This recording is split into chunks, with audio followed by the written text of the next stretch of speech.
Donald Trump took that fateful ride down the escalator, in Trump Tower and announced his campaign for president. People laughed. They thought it was a sick joke. He said the American dream was dead. He declared that he was going to build a wall and that Mexico would pay for it. It was a day that he would look back on fondly over the next few years.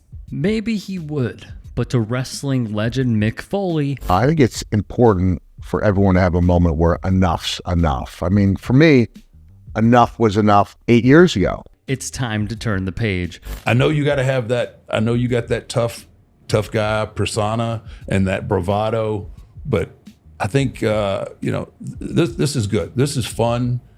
And I think, you know what you've done? You've made politics fun again. This moment frustrates the hell out of me. It is not supposed to be fun. It is not supposed to be a dog and pony show. Our lives are in their hands. The Undertaker is correct in saying Donald Trump made politics fun again for about 3 weeks in 2016. But it's 8 years later, and there's absolutely nothing fun about this man. To me, there's nothing fun about a man who could be the next president of the United States talking about the enemy within, making it clear that this was not a mistake. This is his go-to line, the enemy within, the enemy within, the enemy within. It's the enemy from within. The enemy from within. I think the bigger problem is the enemy from within, not even the people that have come in. Which he co-opted from Senator Joseph McCarthy, one of the worst people to ever grace our planet. Think about the choices here. You could be in the camp for the Undertaker, who bends over backwards for a white supremacist, or you can be given a history lesson by his counterpart, mankind. I'm going to the Pittsburgh game to the Pittsburgh Steelers. Should be good? It should be a good game. It should be a good game. Should be a very good game. There's up. Keep it tight. We got the salt on it. Never touches the human hand. Very good. Very Nice good. and full. Thank you. Good. Who the hell finds this man relatable? How?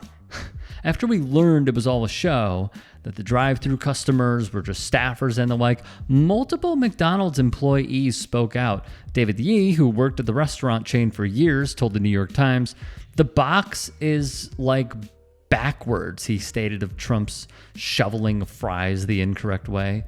Quote, "He doesn't seem to know how to do it." Watch this sucker. I love salt. Wait a minute, I spilled some. I'm very superstitious. "You don't throw salt like that," said a McDonald's manager in Flatbush. Somebody could have been behind him, you know? The Times would write, for a veteran of a reality TV show about business savvy, he committed what appeared to be a number of health code violations, several workers would say. What frustrates me the most is that so many good, hardworking American people cannot see through such an obvious con man who is only out for himself. The idea that the working man thinks this guy is behind them has obviously not looked into his past. I know people work hard. They don't always have time to go home and do their research. But instead of tuning into your favorite news station of choice, look up the data. See how many times Donald Trump has failed to pay his contractors and workers over the last 30 years. It's in the hundreds. He claims it's because they didn't do good work. This coming from a guy who claims he only hires the best people. I claim he's screwing over the working man. Foley is preaching at this point, and his rebuke of Trump only gets more and more accurate in this video. Kevin Nash today told me a story about going into the venue that used to be the Taj Mahal, mentioning Trump's name and seeing the bartender roll his eyes. And the bartender told a story about his father was an electrical contractor, worked hard his whole life to build up that business. And then when Trump did not pay him for the work he did in the Taj Mahal, and the man was unable to fight it because he didn't have the resources to fight it. Trump knows that the people, honest, hardworking contractors, don't have the resources to fight him in court. And he bankrupts them. Their dreams disappear. That's not standing up for the working man. He's right, and here's just a few examples. I was shortchanged well over $100,000. Did it have a lasting impact on your phone? Well, certainly it did. It was a grave disappointment. We were paid at the end a small sum, roughly 15 cents on the dollar relative to what we had rightfully billed, and billed in accordance with multiple agreements. Andrew Tesoro, an architect Trump worked with, was stiffed out of money. If your claim to fame is that you've taken money from other people and not delivered what you promised, that doesn't make you a genius businessman, that makes you a thief. Kathy Tuva, a legendary boxing promoter, was stiffed through Trump's antics as well. He promised if we did a good job, we would get paid. He says Trump owed him over $1 million, and he wasn't alone. Rosenberg says Trump didn't honor the contracts of over 100 contractors who helped complete the Taj Mahal. The man didn't pay us because he didn't have the money, bottom line. I said, we want to get paid. He says, well, how can I stop this meeting? I said, it's relatively simple. Give me a check. After several rounds of negotiations, Rosenberg says he and the other contractors settled with Trump for less than what they were owed, with devastating results. Some went bankrupt, some lost their businesses. Count Marty Rosenberg in that camp. There are allegations Donald Trump hasn't paid contractors, workers, employees for their services. So I can talk about specific examples. The article discusses the Friel Cabinetry Company based out of Philadelphia, which did work on the casinos in Atlantic City in the 1980s. They built bases for slot machines, registration desks, and there was a dispute at the end of their work over about $83,000. And the allegation is that Donald Trump didn't pay the company for the work, which eventually contributed to the bankruptcy of that company, which employed about 20 workers. In the 1980s. NJ.com reported a contractor did a $1.3 million deal that included paving work, and they'd be screwed over, getting only a third of that sum. The name Atlantic Plate Glass, which installed walls of glass. Another company named Molded Fiberglass sued the former prez for $3 million for their work on the Taj. They settled for $1 million. A marble supplier was owed almost $4 million.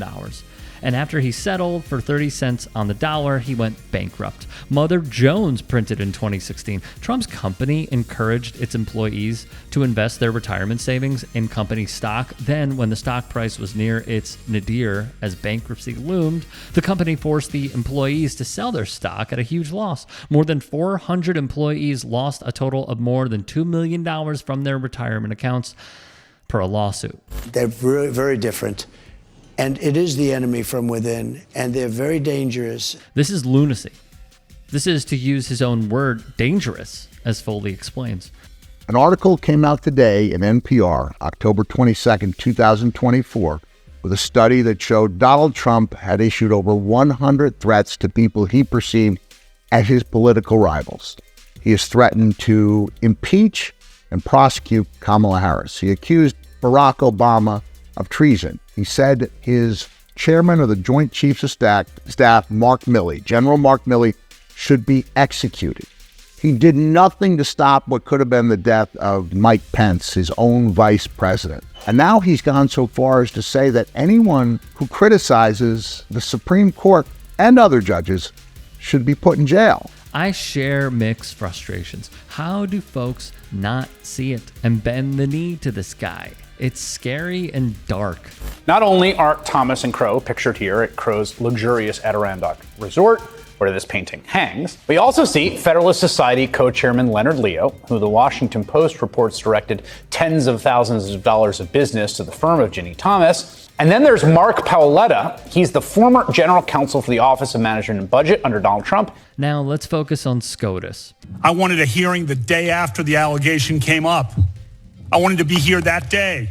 Instead, 10 days passed where all this nonsense is coming out. You know, that I'm in gangs, I'm on boats in Rhode Island, I'm in Colorado, you know, I'm cited all over the place. And these things are printed and run breathlessly by cable news.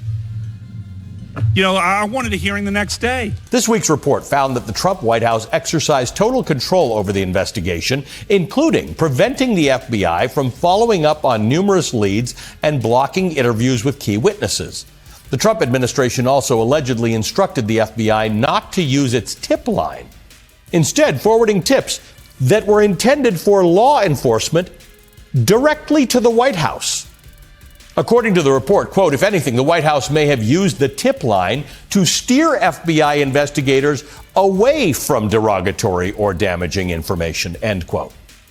Unsurprisingly, the FBI's sham investigation failed to uncover corroborating evidence, and the Senate confirmed Kavanaugh. Supreme Court Justice Samuel Alito is facing scrutiny over a new report claiming he accepted a lavish vacation from a conservative billionaire with frequent business before the court. The report says Justice Samuel Alito did not report gifts on annual financial disclosure forms, including a private flight to Alaska and other amenities provided by billionaire hedge fund manager Paul Singer during a fishing trip in 2008. Alito wrote that he followed what I understood to be standard practice by excluding the flight from his financial report. So, Donald Trump, I'd like to talk directly to you. Are you going to put me in jail for criticizing your Supreme Court? Because I think Clarence Thomas is a disgrace to the Supreme Court.